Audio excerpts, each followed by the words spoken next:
dos quais ficam 150, entre aproximadamente aí de 20 a 25 dias. Entram 450 presos por mês, um dia pelo outro. Tem ideia de quantos saem? Ficam 150 todo mês. Ou seja, de 4 em 4 meses, precisaria se construir um presídio em Manaus.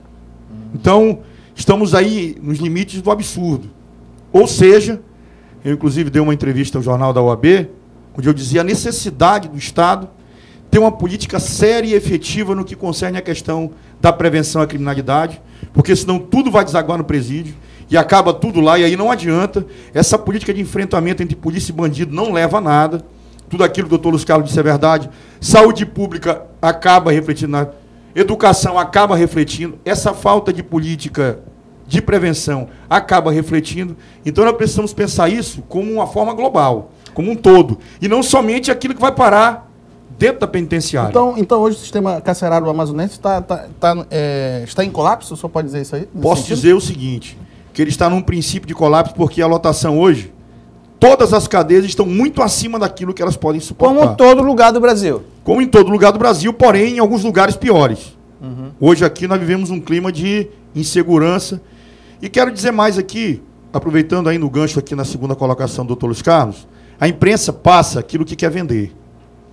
E há uma necessidade de se ter muita responsabilidade com aquilo que se diz, no que concerne a atividade, inclusive da Secretaria de Justiça, que eu gostaria aqui, de como presidente de Direitos Humanos, fazer uma defesa aqui no que concerne a pessoa do doutor Lédio Lauria, secretário, Coronel Bernardo, o Couto do DEPEN, pessoas que têm uma conduta ilibada, pessoas que têm uma conduta reta, que eu conheço. A imprensa tem que entender o seguinte, não se pode ter uma conduta irresponsável de declarar no jornal que existe um conchavo, uma composição entre sejus e presos, para que não haja rebelião, e a sejus permite que haja farra, que haja... Isso não existe. Nós estamos nos presídios todo o tempo, essa situação não existe, não se pode julgar a Secretaria de Justiça que está aí, um trabalho sério, há mais de 6, 7 anos, por um ato de alguns agentes que permitiram que aquilo acontecesse. Há necessidade de se ter um discernimento para saber até onde vai a seriedade de tudo isso e até onde vai a responsabilidade da Sejus. Porque eu creio que foi aberta uma sindicância e, é claro, vai ser apurado, né? E eu tenho certeza que as pessoas vão ser punidas. Perfeito. Okay. Agradeço aí ao doutor Epitácio pela sua participação. Dizer aqui que nós tínhamos convidado entrado em contato com a Secretaria Sejus para falar com o doutor Bernardo, Coronel Bernardo, para essa entrevista. Só que houve um contratempo, não foi possível, mas a gente manda um abraço para o Coronel Bernardo e queremos ele aqui numa próxima oportunidade.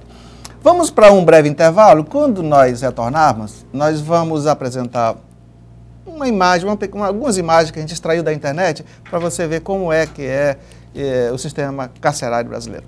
Até daqui um minuto. Somos diferentes, porque o Brasil é um país diferente. Um país da diversidade, de fauna rara e rica flora. Um país que desafia dia a dia o povo a preservar. No vai e vem deste país, vamos te levar pra todo lugar. No vai e vem deste país, vamos te levar pra todo lugar. Eucatur.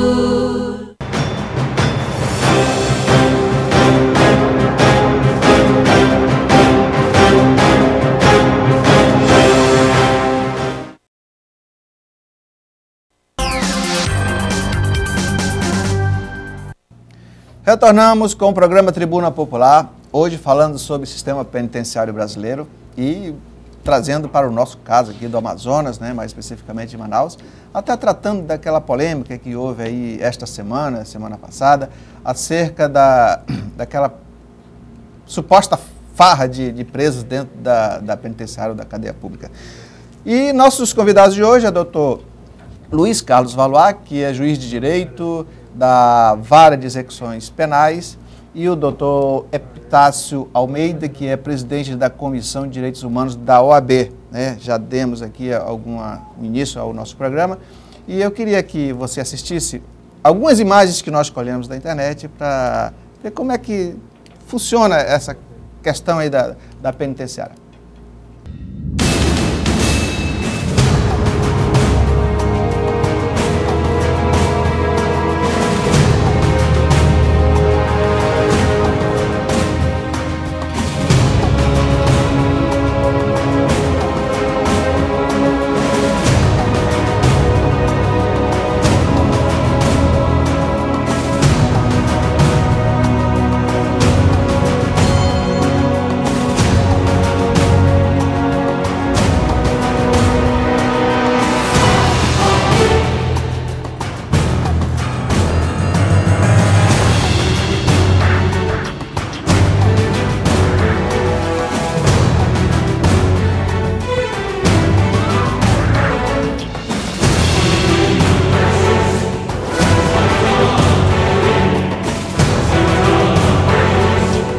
Muito bem, você viu algumas imagens que nós extraímos da internet, a gente vê, se você quiser acessar lá, sistema penitenciário, você vai ver isso daí, né? Um monte de gente, as cadeias repletas de presos, como os convidados falaram aqui, a superlotação está 5 vezes mais, né, do que a necessidade.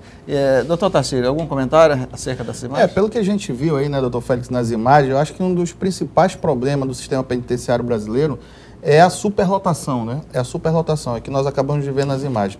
E aí eu gostaria até de perguntar aqui para o doutor Luiz Carlos Valois, que é juiz da Vara de Execução Penal, ele dá, sempre faz, né, mutirão, né, doutor Luiz Carlos, nos presídios e constata essa situação. Qual seria, do seu ponto de vista, a saída, uma alternativa para que realmente as penas que forem aplicadas a esses condenados sejam cumpridas, mas não de uma forma desumana, como nós acabamos de ver agora aqui? Ô Tacílio, como o doutor Epitácio falou, não tem, dentro dessa estatística que ele, de quantidade de prisões, é impossível. É impossível se nós botarmos 50 pessoas nessa sala aqui e você me disser como é que a gente faz para organizar a vida dessas 50 pessoas aqui dentro dessa sala, que nós vamos viver aqui durante um ano. Como é que vai ser? Impossível. Nem mágico consegue isso. Nem mágico consegue uma cela que cabe em 4 pessoas fazer 15 sobreviverem de forma digna. É impossível. Então não tem. Nesse ponto, eu tenho que fazer o meia-culpa como membro do Poder Judiciário, tá? Porque o Poder Judiciário, como integrante da sociedade, o doutor Epitácio falou outra coisa muito interessante, que é a relação da questão da imprensa. Eu não culpo a imprensa, inclusive a imprensa já bateu em mim por eu ter dito. Engraçado que eu só, nesse sobe e desce da imprensa, eu só desço. Eu não sei como é que a pessoa pode descer se ela nunca subiu. Né? Eu só desço. Eu não culpo a imprensa, a questão não é a imprensa, a questão é o padrão, de mercadoria que é a notícia. Certo? Nós estamos acostumados a esse padrão de mercadoria. Nós consumimos, nós compramos, nós nos alimentamos de mercadorias que nós não procuramos saber a procedência. Esse é o nosso padrão na sociedade de consumo. Nossa sociedade de consumo é consumir, tá? E não olhar de onde vem a mercadoria. A gente não quer saber se aquele produto foi feito por um trabalho escravo na China ou se foi feito por um trabalho escravo na África. Ninguém quer saber disso. A gente quer consumir, é mais barato, a gente vamos comprar. Ninguém quer saber. Esse padrão mercadoria da nossa sociedade, de não querer saber a origem dela, de consumo, a gente não quer saber se aquela carne que a gente está comendo, se teve agrotóxico, se aquele objeto de madeira ocasionou um grande abalo no meio ambiente. Ninguém quer saber, isso quer consumir. Tá? Esse padrão de consumo também vai para a mercadoria notícia. E a gente recebe essa mercadoria notícia, engole essa mercadoria notícia e não reflexiona sobre ela, não quer saber de onde ela vem, não quer saber porque ela é desse jeito. Tá? Então, do mesmo jeito que a gente está engolindo carne com agrotóxico, ou verdura com agrotóxico, está comprando objetos de trabalho escravo, a gente também está engolindo notícia que a gente não sabe a origem, não sabe a veracidade. A gente vê as notícias na televisão e engole como verdade. Esse é o grande problema. A maioria dessas imagens não são do Amazonas, com certeza. Rio de Janeiro, São Paulo. Então, essas imagens acabam formando um imaginário coletivo disso, de uma prisão calabouço, de uma prisão da Idade Média, tá? Não é o caso do Amazonas, mas também, se continuar desse jeito, como o doutor Epitácio falou, vamos chegar lá. Porque não tem muito esforço. Não tem uma válvula de escape. Se há superlotação, o que há? Há crime dentro desse contexto, há outros crimes lá dentro, e a promiscuidade, doenças, né? Então, acaba sendo... Sim, mas a questão é essa. Se você não ataca a raiz do problema, hoje, por exemplo, segundo dados da própria Sejus, 90% dos crimes hoje são provenientes do uso ou tráfico de drogas. Ou ele usou para fazer, ou fez para usar, enfim. Todos têm uma proveniência na drogadição. Você está me falando de 90%? São. Então você entende que existe uma raiz propulsora nisso. Perfeito. Que são as drogas. Então aqui eu volto a um programa que deve estar está no ar ainda, né, que nós gravamos semana passada, que é justamente a descriminalização das drogas. Nós trouxemos aqui 2 advogados e mostramos aqui um que era a favor, outro que era contra a descriminalização, não liberar as drogas, mas descriminalizar as drogas.